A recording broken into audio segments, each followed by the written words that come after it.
y tú.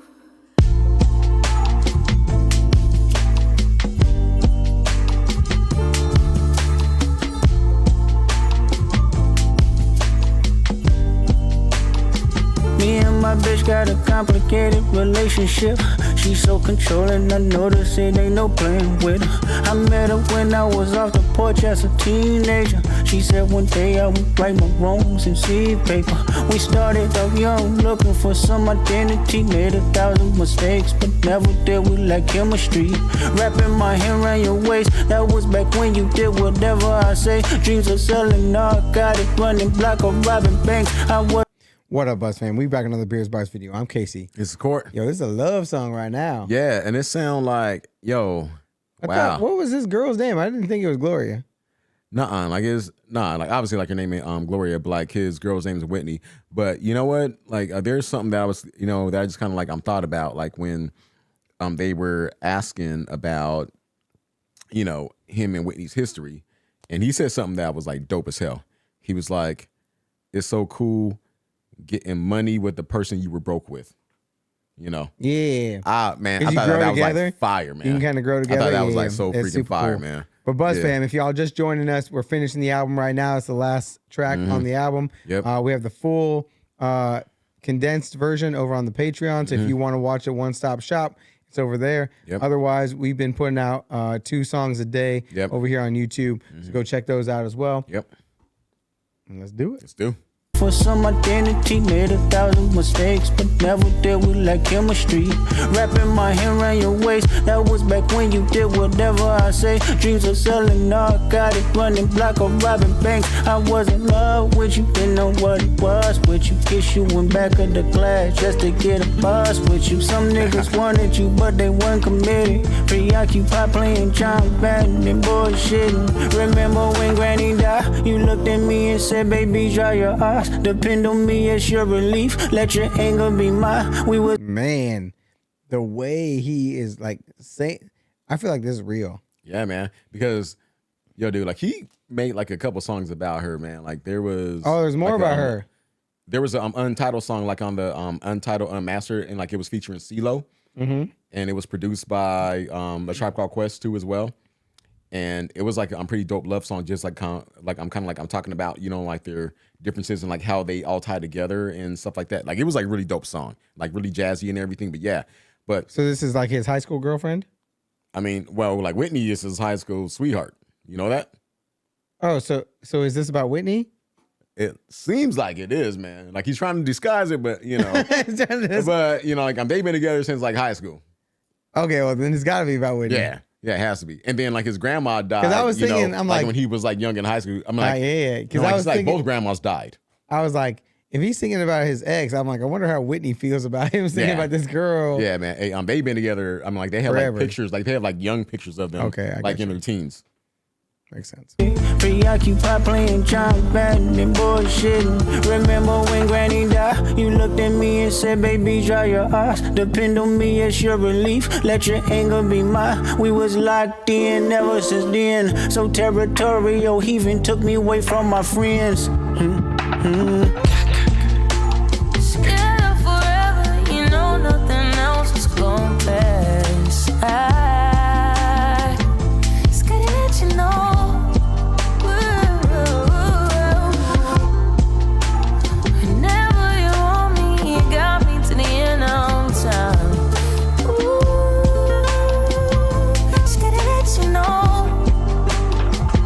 You go see other people if I didn't grow with you. When no more holding them pistols in front of stores with you. You want reality, not tragedy, for sure I get you. To tell the truth, I've been getting used to what open-minded people do. In 2014, I went to Africa, baby. You was my passenger, my eyes and ears for all it is. The name. That's dope as hell. In 2014, I went to Africa and she was their passenger. And that's like really dope because so like after the yeah, man. Because after like the Good Kid, Mad City tour in 2013, he spent some time in Africa, and that's how he came up with the To Pimp a Butterfly album, though. And like it was all kind of like based off of that experience right there, But yeah, so she was kind of like the passenger, and then also Whitney was on, like she did like some voiceovers on the To Pimp a Butterfly album in various songs. Like she was on King Kunta, she was on Wesley's Theory, and she was on a few more songs too as well. Like a lot of people don't even know. Yeah. Dang. In 2014, I went to Africa, baby. You was my passenger, my eyes and ears for all it is. The neighborhood that baffled us. Of course, I had to wrap it up. I didn't fully trust you. Fabrication had discussion. Of course, I had to wrap it up. That's the Pimp a Butterfly. Yeah. Like when he came back and he had to like wrap it up, like we had to shut that whole trip down, right? Like we had to wrap it up, but I had to wrap. Yeah, dude, this dude clever. Yeah, yeah, man. Passenger, my eyes and ears for all it is. The neighborhood that baffled us. Of course, I had to wrap it up. I didn't fully trust you. Fabrication had discussion. Then you blocked me. I said, fuck you. Nigga, what?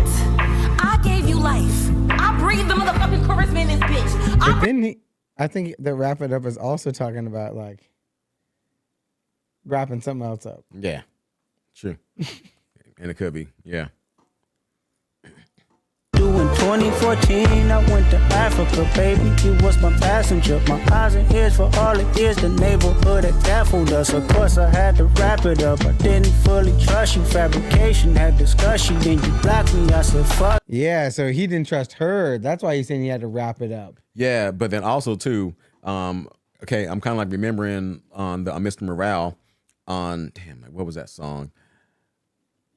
Okay, I can't remember like the title of the song, but I remember like how he's talking about like the first time he had sex with a white chick or whatever, blah blah blah blah blah, and like he said like the second time that he had sex with a white chick was on the Good Kid, Mad City tour in Copenhagen and everything, and then Whitney was asking him, hey, do you have a problem, like like what's going on with you or whatever, and yeah, so it's just like kind of just like I think like maybe it has like something to do with that. Infidelities were kind of around this time frame. Yeah. Nigga, what? I gave you life. I breathed the motherfucking charisma in this bitch. I bring the blessings. I gave you power. Nigga, I bring the rainfall. I gave you hustle. Then fall right back in love the very moment that I touch you. Scared forever, you know nothing else is gonna pass. It's good that you know.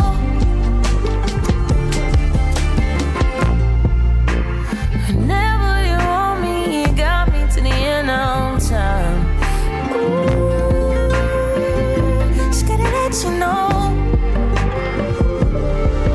You are spontaneous, firecracker, plus our love is dangerous. Life of passion, laughing at you lose your temper, slightly crashing, dumbing off the ill reaction. Ain't no disrespect, highly sensitive, possessed, so protect you even when it's tragic. So jealous, hate it when I hit the club to get some bitches. Wrote them off, rather see me hit the church and get religious. Who you fooling? I know what you doing, you my contradiction. Remember when you caught that body and still wiggle through that sentence? Loved you more, when you flip and lose your shit, I hugged you more. It's sexy to me, cuss they ass out and hold that grudge some more. Down, bitch, I know your favorite movie. Is it Notebook? So good. If they all sub me, get them all booked. My baby boo, you either heal niggas or you kill niggas. Both is true. It takes some tough skin just to deal with you. Logical explanation don't exist. Flipping pages, chapter after chapter. Probably remarry and head to Vegas, bitch.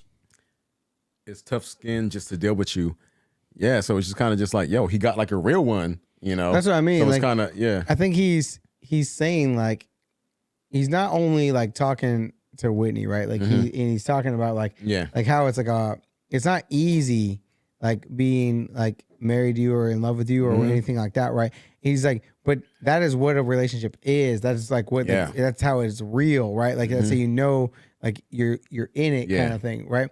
It's not all like sunshine and rainbows and all this kind of stuff. It's not like it's a fantasy. And he does a good job in this. And I feel like in some of the previous like songs that he's made in the past about his relationship kind of stuff of keeping it 100, right? Like he doesn't try to like fake like this perfect life that you mostly see like when you see like famous people like in relationships. All you ever see is like they're great, like, oh, we're in the Florida Keys or we're in like Bahamas or Fiji or wherever, and that's the only time you ever see them is like perfect life. And Kendrick is like, no, this is what real is. Like this. Yeah, that's right. And it's like, and he put it all on display on Mr. Morale too. Like he put everything on display, But yeah, man. But I hear you, and yeah, it's. I mean, like it's cool. Just like you know, like being that vulnerable. And then even SZA, like I saw like interview just like recently, like with SZA and Kendrick talking or whatever, and SZA was saying like how like Kendrick helped her to become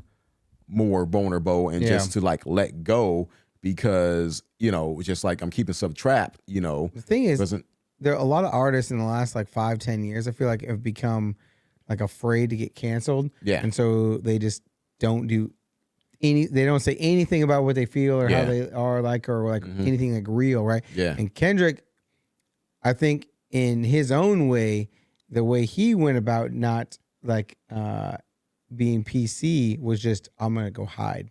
Yeah. And not hide in like the sense of like, I'm just not gonna want to just go like I'm step away and right, just like kind I'm of just gonna step away like, while things are like getting crazy and all this kind and of like stuff. also like work on himself pretty much, you know. Yeah. This, flipping pages, chapter after chapter, probably remarry and head to Vegas. Bitches getting marked out, they can't erase our history. They margins ain't big enough, they all led by bigotry. My woman in my right hand, my saint and my sin. Ain't no bitch like my bitch, cause that bitch been my pen. Gloria. See? That's like what I said, right? Like he's saying, he's like, she is the reason that I'm writing this, and she's like the angel and the devil on the shoulders, right? It's like she's the yin and yang to this whole thing. Like it's damned if you do, damned if you don't. I got like, she is the reason that I'm able to write and make all this stuff because she's always been behind me. She's always had my back, and at the same time, she drives me crazy, which is like, dude, man. The way he is explaining a relationship right now is crazy. Like, yeah, man, I know. You know. If you know, my friend, you know. I know. Court been married like almost twice as long as me, and I've been married a while. So. And I know. And I know. Yo, man, hey, I'm Gray, you know, hey, I'm Wisdom, you know, shows. Oh, man. They all led by bigotry. My woman in my right hand, my saint and my sin. Ain't no bitch like my bitch, cause that bitch been my pen. Gloria. I wanna take you to euphoria. Them just run, but they ain't strong enough. I heard it talking, we notorious. This song talking on me. I see you see me. Both see what we want. I see you see me. Both see what we want.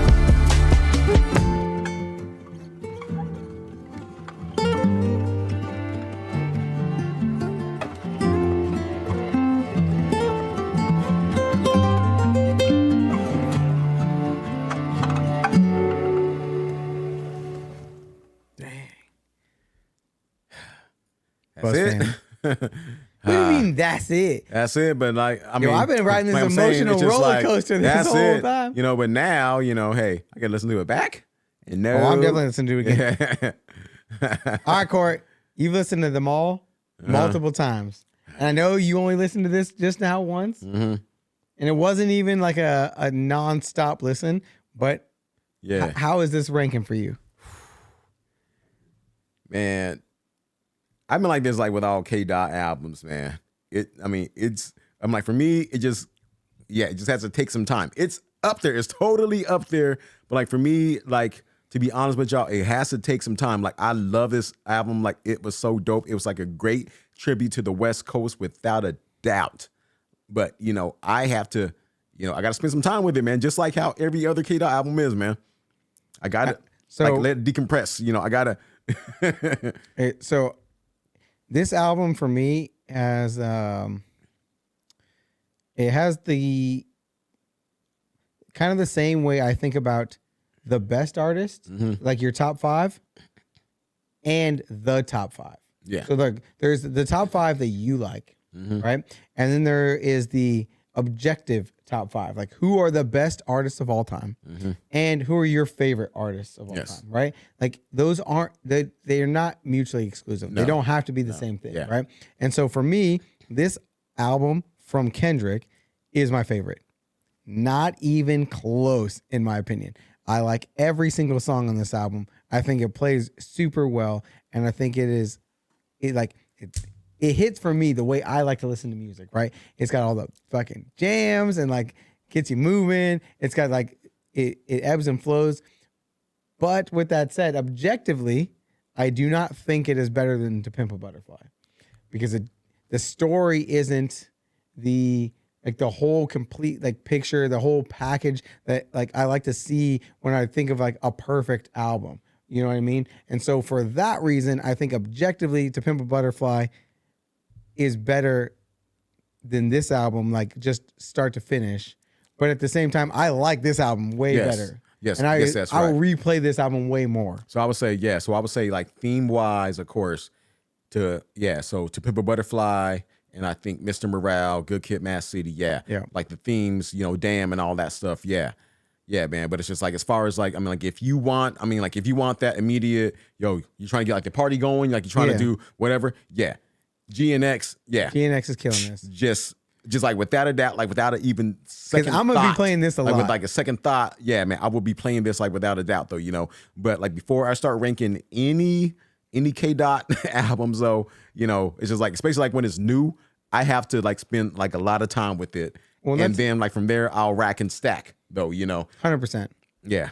And that's the thing about like best albums ever, right? Like if you're trying to give an album a 10 out of 10, like a lot of those albums don't have a lot of replayability. Like, you talk about like Strickland Banks, right? Like, that album is phenomenal. That is like, But like you kind of listen to bits and pieces of it here and there, or you listen to the whole thing at once, right? Like it's not something that you're going back and playing like driving down the road most of the time. Yeah. And so with that, Buzz fam, appreciate y'all joining us for the Kendrick Lamar album. It was supposed to be Juice WRLD today, but K-Dot dropped instead. So we here for it. Hey, things happen. Appreciate y'all pulling up. If you want to see the whole thing all smashed together, it's over on the Patreon. It's live. If you're just joining us, welcome to the Buzz fam. Hit subscribe button, the bell notification so you don't miss anything else. Yep, and we'll see you on that next. All right, guys. Peace.